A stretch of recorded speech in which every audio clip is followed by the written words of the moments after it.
asuh ibu terhadap kejadian stunting, studi kasus di wilayah kerja Puskesmas Tongkaina. Stunting adalah kondisi gagal tumbuh pada anak balita akibat kekurangan gizi kronis yang mengakibatkan tinggi badan anak lebih rendah dibandingkan standar usianya. Kondisi ini tidak hanya mempengaruhi pertumbuhan fisik, tetapi juga perkembangan kognitif anak.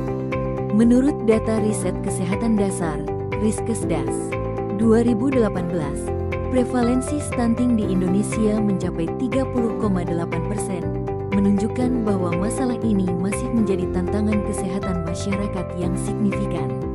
Pola asuh yang tidak memadai berhubungan signifikan dengan kejadian stunting pada balita. Stunting, atau gangguan pertumbuhan linier, merupakan kondisi gagal tumbuh pada anak balita akibat kekurangan gizi kronis, terutama dalam 1000 hari pertama kehidupan, HPK, yaitu sejak konsepsi hingga usia 2 tahun. Kondisi ini tidak hanya berdampak pada pertumbuhan fisik, tetapi juga perkembangan kognitif, motorik, dan sistem kekebalan tubuh anak. Stunting dapat diartikan sebagai gangguan perkembangan fisik dan otak anak yang diakibatkan oleh asupan gizi yang kurang optimal dalam waktu lama. Kondisi ini biasanya berawal dari masa kehamilan dan kurangnya asupan gizi ibu dan bayi sehingga berakibat serius di masa depan. Pola asuh orang tua mencakup cara orang tua merawat, mendidik, dan memenuhi kebutuhan dasar anak, termasuk kebutuhan fisik, emosional, dan sosial. Pola asuh yang baik meliputi pemberian makanan bergizi, perawatan kesehatan yang adekuat, serta stimulasi dan interaksi yang positif dengan anak. Dengan mengetahui pola asuh yang tepat untuk anak, orang tua dapat menerapkannya dalam mendidik anak, sehingga akan membentuk perilaku yang baik pada anak. Penelitian menunjukkan bahwa pola asuh yang kurang baik berhubungan signifikan dengan kejadian stunting pada balita. Penelitian di Palembang menemukan bahwa anak balita dari keluarga miskin dengan pola asuh yang kurang baik memiliki risiko lebih tinggi mengalami stunting. Selain itu, penelitian di Baturaden, Kabupaten Banyumas juga menunjukkan adanya hubungan antara pola asuh yang tidak memadai dengan kejadian stunting pada balita. Berikut adalah kerangka konsep penelitian. Penelitian ini menggunakan pendekatan deskriptif kualitatif dengan metode studi kasus.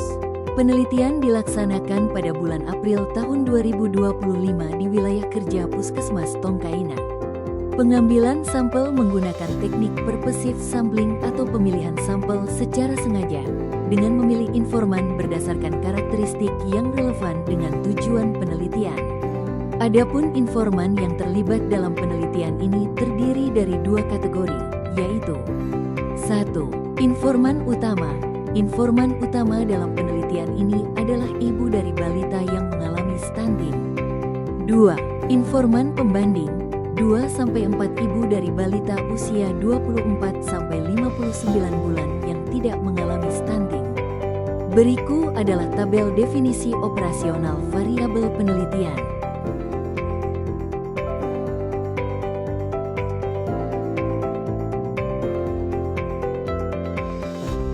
Sebagian besar ibu yang menjadi responden berada pada rentang usia 20-30 tahun, 75%, dan hanya 1 responden yang berusia 31-40 tahun, 25%. Hal ini menunjukkan bahwa mayoritas ibu berada pada usia produktif untuk melahirkan dan mengasuh anak.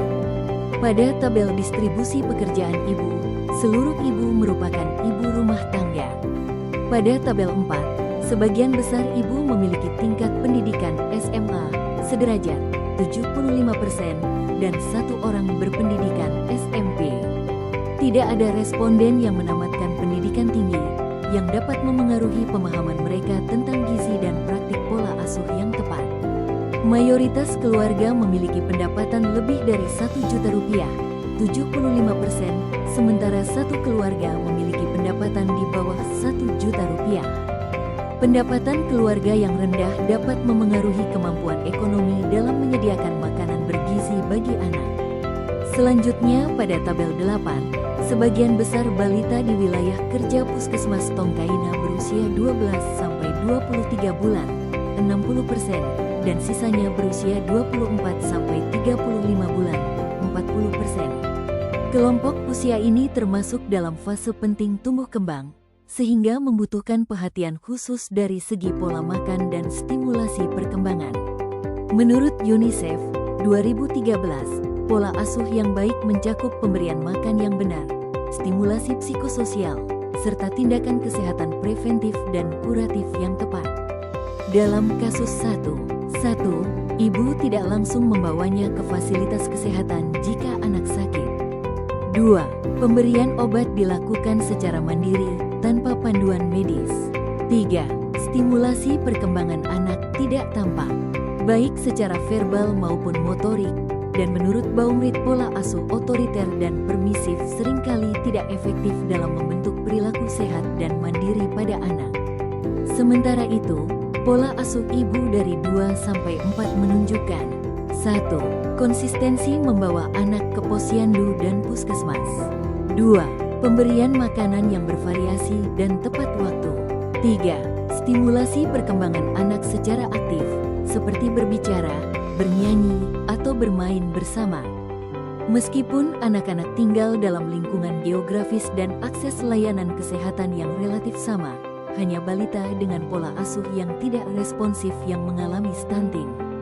Pola asuh yang tidak memadai tercermin dari penundaan dalam membawa anak ke fasilitas kesehatan saat sakit, penggunaan obat-obatan secara mandiri tanpa pengawasan tenaga medis, minimnya stimulasi tumbuh kembang melalui interaksi dan permainan.